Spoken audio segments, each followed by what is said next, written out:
Hello ಎಲ್ರಿಗೂ ನಮಸ್ಕಾರ. 75 days ಚಾಲೆಂಜ್ನ day 35ಗೆ ಎಲ್ರಿಗೂ ಸ್ವಾಗತ. ಎಂದಿನಂತೆ ನನ್ನ ಯೋಗ ಕ್ಲಾಸ್ ಮುಗಿಸಿ ನಾನು ಶಾಪಿಗೆ ಬಂದಿದ್ದೀನಿ. ಸುಸ್ತಾಗ್ತಿದೆ, ಬಟ್ ಬ್ಯಾಂಗ್ಳೂರಿಗೆ ಟ್ರಾವೆಲ್ ಮಾಡಬೇಕು ನಾನು. ಬಿಕಾಸ್ ಬ್ಯಾಂಗ್ಳೂರು ಸ್ಟೋರ್ದು ಬಿಲ್ಡಿಂಗ್ ಸ್ವಲ್ಪ ಪ್ರಾಬ್ಲಮ್ ಆಗಿದೆ. ಸೊ ಬೇರೆ ಕಡೆ ಒಂದು ಸ್ವಲ್ಪ ಶಿಫ್ಟ್ ಮಾಡಬೇಕಿದೆ. ಹಾಗಾಗಿ ಬ್ಯಾಂಗ್ಳೂರಿಗೆ ಹೊರಟಿದ್ದೀನಿ. ಹೊರಡೋಕೆ ಮುಂಚೆ ಇವತ್ತು ಏನೇನು ಆರ್ಡರ್ನ ಕ್ಲೈಂಟ್ಸಿಗೆ ಕೊಡಬೇಕು ಅದನ್ನೆಲ್ಲ ಚೆಕ್ ಮಾಡೋಕ್ಕೋಸ್ಕರ ಶಾಪಿಗೆ ಬಂದೆ ಅಷ್ಟೇ.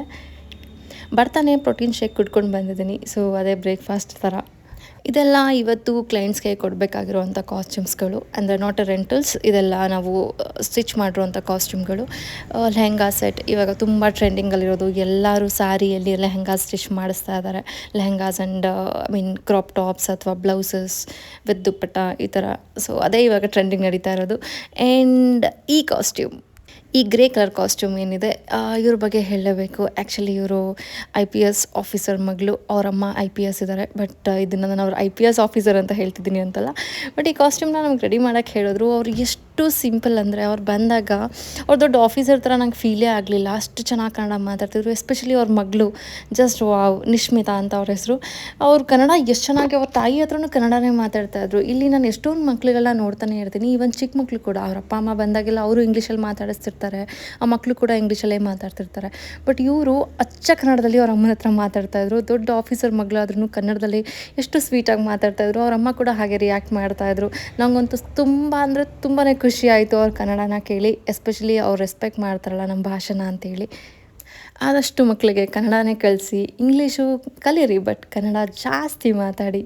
ಹಾಗೆ ಇದೆಲ್ಲ ಮದುವೆ ಬಟ್ಟೆಗಳು. ಸೊ ತುಂಬಾ ಚೆನ್ನಾಗಿ ರೆಡಿಯಾಗಿದೆ ಎಲ್ಲ ಕಾಸ್ಟ್ಯೂಮ್ಸು. ಒಂದೊಂದು ಕಾಂಬಿನೇಷನ್ ಅಂತೂ ಚೆನ್ನಾಗಿದೆ. ನನಗಂತೂ ಸಖತ್ ಇಷ್ಟ ಆಯಿತು. ನನ್ನ ಈ ಶಾಪಲ್ಲಿರೋ ಮಾಸ್ಟರ್ದು ನನಗಿದೊಂದು ಬುದ್ಧಿ ತುಂಬ ಇಷ್ಟ ಆಗುತ್ತೆ. ಅವರು ನೀಟಾಗಿ ಎಲ್ಲ ಈ ಫ್ಲವರ್ಸು, ಹೂವು, ಅದು ಇದು ಏನೇನೋ ಡಿಸೈನ್ಸ್ ಮಾಡ್ತಿರ್ತಾರೆ. ಒಂದು ಟೈಯಿಂಗು ಕೂಡ ತುಂಬ ಇಂಪಾರ್ಟೆನ್ಸ್ ಕೊಡ್ತಾರೆ. ನಾನು ಹೇಳ್ತಿರ್ತೀನಿ, ಓಕೆ ಫ್ರೀ ಇದ್ದಾಗ ಮಾಡಿ, ಸ್ವಲ್ಪ ಬ್ಯುಸಿ ಇದ್ದಾಗ ಬೇಗ ಬೇಗ ಕಂಪ್ಲೀಟ್ ಮಾಡಿ ಅಂತ. ಅವ್ರು ಇಲ್ಲ ಮೇಡಮ್, ನಾನು ಡಿಫ್ರೆಂಟಾಗಿ ಮಾಡ್ತೀನಿ ಎಲ್ಲದಕ್ಕೂ ಅಂತೇಳಿ ಕ್ರಿಯೇಟಿವ್ ಆಗಿ ಏನೇನೋ ರೆಡಿ ಮಾಡ್ತಿರ್ತಾರೆ. ಒಂಥರ ಚೆನ್ನಾಗಿ ಅನಿಸುತ್ತೆ. ಕ್ಲೈಂಟ್ಸ್ಗೂ ತುಂಬ ಇಂಪ್ರೆಸಿವ್ ಆಗಿರುತ್ತೆ. ಆ್ಯಂಡ್ ಇದ್ರ ಪಕ್ಕದಲ್ಲಿರೋ ಬ್ಲೌಸ್ ಮದುವೆ ಹುಡುಗಿದು. ಸೊ ಮದುವೆ ಹುಡುಗಿದಂದರೆ ಕೇಳಬೇಕಾ, ತುಂಬ ಚೆನ್ನಾಗಿರುತ್ತೆ. ಒಬ್ವಿಯಸ್ಲಿ ಚೆನ್ನಾಗಿದೆ. ಅದಾದಮೇಲೆ ನೆಕ್ಸ್ಟ್ ಇರೋದು ನಾನು ಏನು ರೆಡಿ ಮಾಡ್ತಾ ಇದ್ದೆ, ಲೆಹೆಂಗಾ. ಇದು ಚಿಕ್ಕ ಮಗುದು. ಇದು ಕೂಡ ನೀಟಾಗಿ ಒಂದು ಬಾರ್ಡರ್ ಎಲ್ಲ ಕೊಟ್ಟು ರೆಡಿ ಮಾಡಿದ್ದೀವಿ. ಕಂಪ್ಲೀಟ್ ಆದಮೇಲೆ ಇದು ನೆಕ್ಸ್ಟ್ ನಾನು ತೋರಿಸ್ತೀನಿ ನಿಮಗೆ ಎಷ್ಟು ಫಿನಿಶಿಂಗ್ ಎಷ್ಟು ಚೆನ್ನಾಗಿದೆ ಅಂತ. ಅಥವಾ ಪಾಪು ಬಂದಾಗ ಹಾಕಿ ಅದ್ರ ವಿಡಿಯೋನ ಅಪ್ಲೋಡ್ ಮಾಡ್ತೀನಿ. ಮಕ್ಕಳು ಬಟ್ಟೆ ನೋಡೋದಕ್ಕೆ ಚೆಂದ ಅಲ್ಲ, ಚೆನ್ನಾಗಿ ಅನಿಸುತ್ತೆ ನೋಡೋದಕ್ಕೆ. ಮುದ್ದಾಗಿ ರೆಡಿ ಆಗ್ತಾರೆ ಅವ್ರು, ಬೇರೆ ಚೆಂದ. ಎನಿವೆ ಇದೆಲ್ಲ ನೋಡಿ ಆಯಿತು, ಎಲ್ಲ ರೆಡಿಯಾಗಿದೆ. ಸೊ ಇನ್ನು ನನ್ನ ಸ್ಟಾಫ್ ಹ್ಯಾಂಡಲ್ ಮಾಡ್ತಾರೆ. ಸೊ ನಾನು ಇನ್ನು ಆರಾಮಾಗಿ ಹೋಗಿ ಬರ್ಬೋದು. ಹೋಗಿ ಬರೋ ಅಷ್ಟರಲ್ಲಿ ನೈಟ್ ಆಗೋಗ್ಬಿಟ್ಟಿತ್ತು. ಮಧ್ಯಾಹ್ನಕ್ಕೆ ಅಲ್ಲೇ ಆನ್ ದ ವೇ ಚಪಾತಿ ತಿಂದಿದ್ದೆ. ಸೊ ಬರಬೇಕಾದ್ರೂ ಅಷ್ಟೇ ಜ್ಯೂಸ್ ಮತ್ತು ಸಲಾಡ್ಸ್ ತಿಂದ್ಕೊಂಡು ಬಂದೆ.